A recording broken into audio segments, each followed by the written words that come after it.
Sa mga commuter, ngayong araw na po simula ng 8 pesos na minimum na pamasahe sa mga jeep sa Metro Manila, Region 3 at Region 4.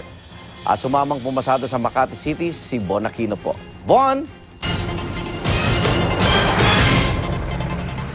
Yes, Igan, epektibo na nga ngayong araw ang 8 pesos na minimum na pasahe sa jeep sa Metro Manila, Region 3 at Region 4.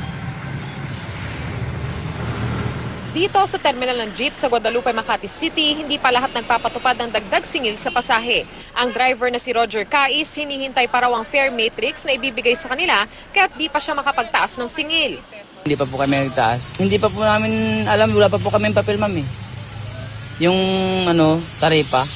Alam naman daw ng driver na si Ramilicop na ngayon talaga ang simula ng paniningil ng dagdag pasahe. Pero sa ngayon, hindi naman daw muna niya pipilitin ang mga pasahero. May nagbabayad ng 7, may nagbabayad ng 8. Kung anong binabayad nila, natanggap na namin. Pero ang driver naman na si Oscar Cabat, kahapon pa raw sumingil ng 8 pesos.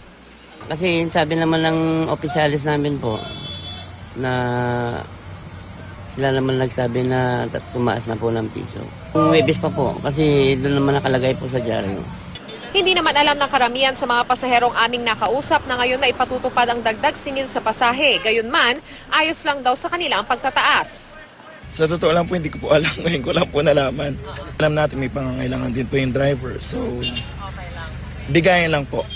Samantala, hindi magbabago ang singil na 1 peso and 50 centavos exceeding rate per kilometer.